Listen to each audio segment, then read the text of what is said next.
Bon les gars, faut que je vous avoue un truc. C'est pas facile à avouer, mais il va falloir que je vous le dise. Voilà, j'ai été infidèle. Voilà, alors après, ça arrive à tout le monde, ça peut arriver une fois en passant, mais j'ai été infidèle à mon R5. Là, tu vois, il est tout triste, il fait la gueule. Parce que du coup, jusqu'à là, j'avais que mon R5 et je bossais qu'avec mon R5. Je partais en tête-à-tête avec mon R5 pour tous mes tournages et tous mes shootings. Il m'a suivi un peu partout, un peu aux quatre coins de la France, même en Europe. Et ben, je me suis dit que sur certains trucs, que j'aimerais bien lui laisser un peu de répit, un peu de vacances. Et c'est là où mon infidélité a été révélée, quoi. Parce que avec IPLN, ils m'ont fait une offre que je ne pouvais pas refuser. Et voilà, j'ai récupéré un tier 6. Tout de suite, comme ça, au moins, c'est fait. Ça fait 2 fois que je commande du matériel neuf à l'attention de Monsieur Canon. En la personne de mon R5 ici, et en la personne du petit nouveau de l'équipe, mon R6. C'est des boîtiers avec des montures RF. C'est le nouveau style de monture Canon qui sont top et tout. Mais par exemple, si tu as des montures EF, comment on dit, tu l'as dans le fion. Là, ça rentre pas. Donc pour éviter de l'avoir dans le fion, il faut ce qu'on appelle une bague d'adaptation. Donc tu mets ça, hop, ici, et de l'autre côté, tac, tu mets ton objectif. Et c'est vachement bien, ça marche bien, t'as pas de perte de focus, c'est cool. Franchement, ça marche top, top, top. Par contre, ça fait 2 fois que je commande, et ça fait 2 fois que ça tombe en rupture de stock. Mais ça à 2 ans et demi, 3 ans d'intervalle. Donc ma question est la suivante. Monsieur Canon, quand on commande du matériel neuf, cool, coûteux, et avec quoi on a envie de jouer tout de suite, on a envie d'y jouer tout de suite. Pas la semaine prochaine. Et encore moins dans 3 semaines. Et encore moins dans 2 mois, comme ce qu'on m'avait dit à la base pour lui là-bas. C'est-à-dire que je lâche pas le prix d'une petite Clio pour jouer avec dans 2 mois. Donc, ça a mis hyper longtemps à arriver. Et du coup, au bout de 2 semaines et demie, j'ai reçu ça, ma bague d'adaptation. Et après, tu le clips, ça ressemble à ça. Et là, ça c'est cool. Maintenant, t'es content.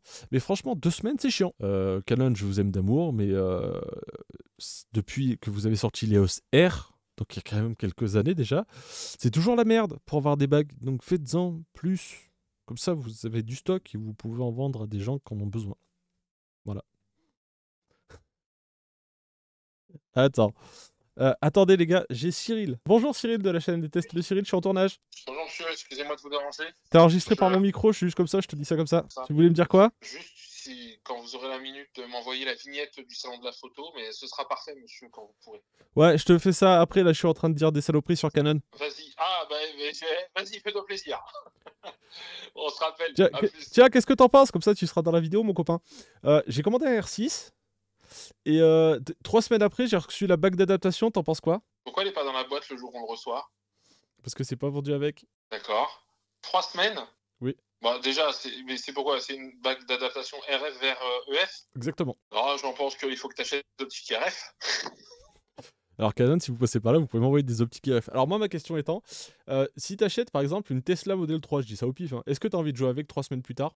Non, si j'ai pas le câble de recharge par exemple avec. Ouais. C'est vrai, c'est vrai. Bah, c'est dommage.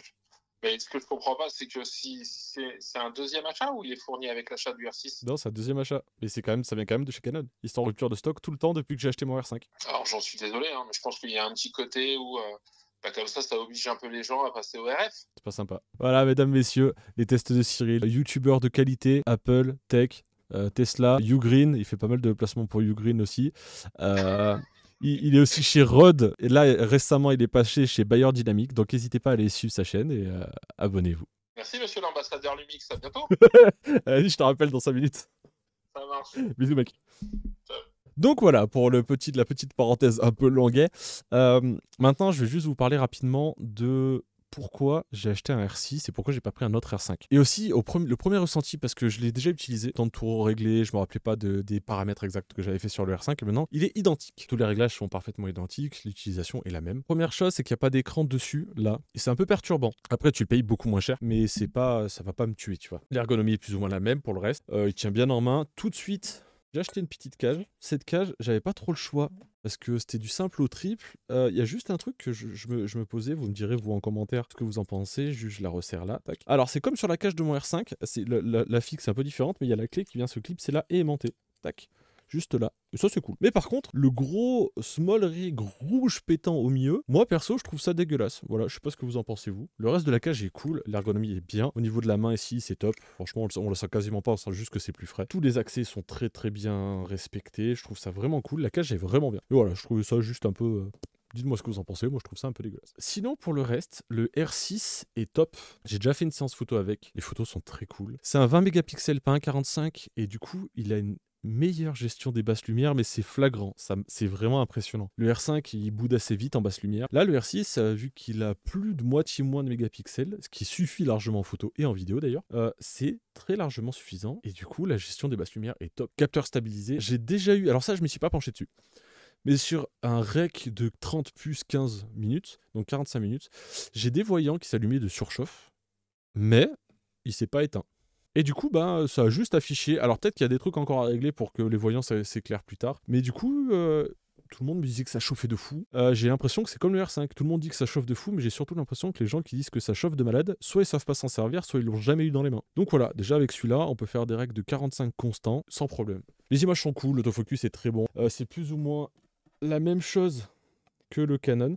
Je regrette qu'il n'y ait pas le bouton mode, parce que là on a la roulette basique avec tous les modes et un mode vidéo, et là on a une roulette avec un menu mode et on a un menu photo et un menu vidéo. Je regrette ça que ça soit pas dessus. Franchement, à choisir entre l'écran et la roulette, j'aurais préféré avoir la roulette. Mais sinon, je suis très très content de cet achat, et je l'ai acheté pour sa complémentarité avec le R5. Je m'explique, c'est-à-dire que des moments, j'ai pas besoin d'avoir autant de mégapixels, j'ai pas besoin d'avoir des fichiers aussi lourds, j'ai pas besoin de 4K 100 images par seconde, j'ai pas besoin de 8K, et du coup le R6 me suffira très largement. Et du coup, je l'ai pris pour économiser un peu mon R5, parce que mon R5, mine de rien, il a baroudé un peu déjà. Et du coup, ça me fait un petit boîtier, et sur certains tournages, j'aurais pas besoin de plus.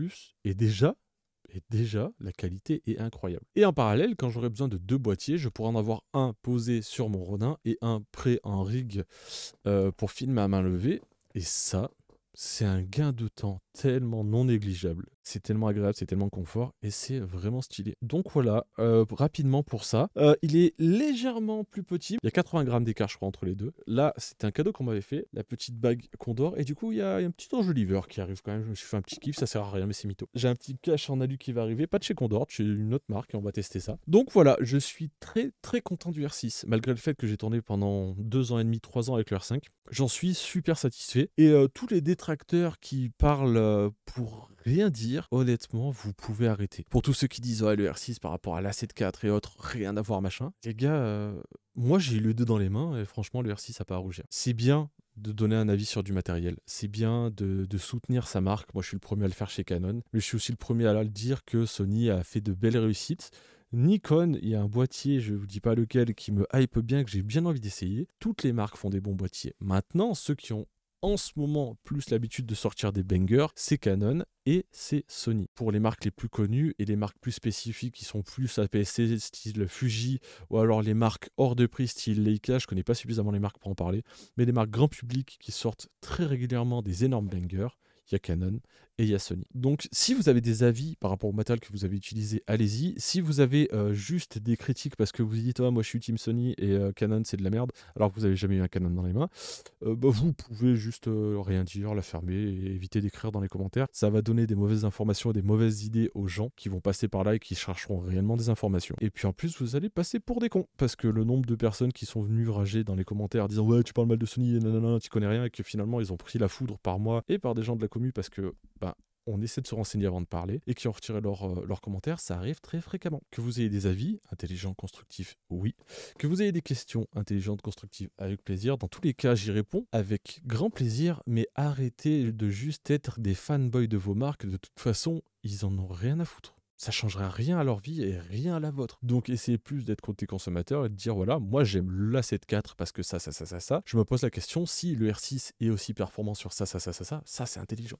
Dire juste oh non, Canon c'est de la merde, aucun sens. Donc voilà, pour moi, j'ai essayé ces 2 boîtiers, j'en suis ravi. J'ai essayé l'A7 IV, je suis content, mais il y a des trucs qui me posent vraiment problème. Voilà, je me suis un peu égaré, mais ça fait du bien des fois de vider son sac. Donc voilà, je suis passé avec un 2e boîtier, j'ai hâte de vous faire des photos, de vous montrer ça. Même chose, si le format je retouche sur Lightroom vous manque un petit peu, n'hésitez pas à me le dire, je le ferai, je vais peut-être en refaire là. J'ai fait des shootings cool récemment, et ça me ferait peut-être un peu plaisir de faire quelques trucs un peu plus chill là-dessus. Voilà, donc si vous avez des questions, comme j'ai dit tout à l'heure, ou des remarques, allez-y, lâchez-vous en commentaire, j'y répondrai avec plaisir. N'oubliez pas de vous abonner à la chaîne et de vous abonner à la chaîne des tests de Cyril, parce que même quand il n'est pas là, le bougre, il est là.